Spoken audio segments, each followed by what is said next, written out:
Hello बच्चों, कैसे हैं आप लोग। आशा करती हूँ ठीक होंगे। ऑनलाइन टीचिंग में मैं उत्तरा आपका स्वागत करती हूँ।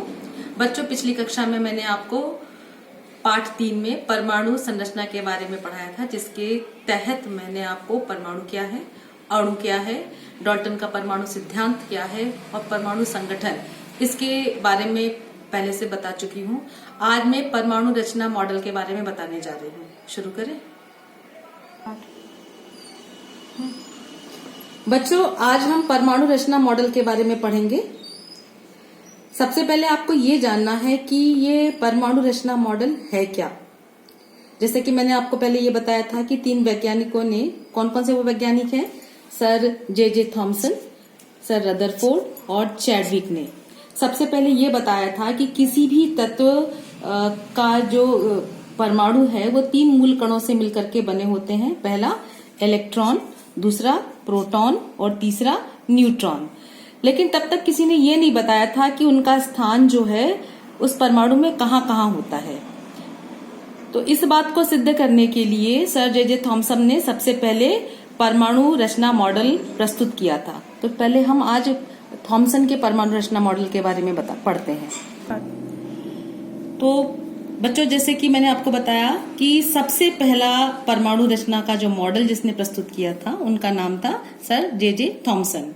थॉमसन ने ये बताया कि किसी भी तत्व का परमाणु 10⁻⁻10 मीटर व्यास का एक सख्त गोला होता है। क्या होता है? सख्त मजबूत गोला होता है। मैंने आपको परमाणु के बारे में बताया था कि किसी भी वस्तु का वो छोटा हिस्सा परमाणु कहलाता है। उन्होंने कहा था, लेकिन थॉमसन ने बताया था कि 10⁻⁻10 मीटर व्यास का सख्त गोला होता है, जिसमें प्रोटॉन के कारण धनावेश होता है। मतलब ये जो गोला है, इसमें प्रोटॉन की संख्या होने के कारण इस पे धनावेश होता है। कैसा होता है? इस पे धनावेश होता है।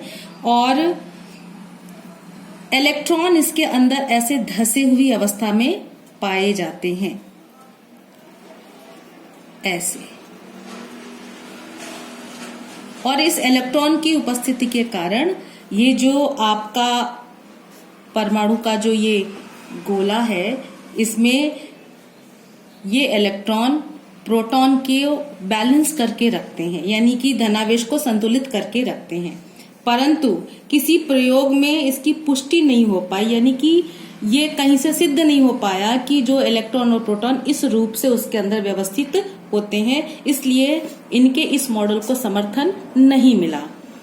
तो इसे थॉमसन के का परमाणु मॉडल के नाम से जाना जाता है, जो उन्होंने ये बताया था कि परमाणु का जो व्यास होता है 10⁻⁻10 मीटर होता है और इसमें इलेक्ट्रॉन और प्रोटॉन पाए जाते हैं। प्रोटॉन के कारण ये धनावेशित होता है और इलेक्ट्रॉन इसके अंदर धसे हुए होते हैं।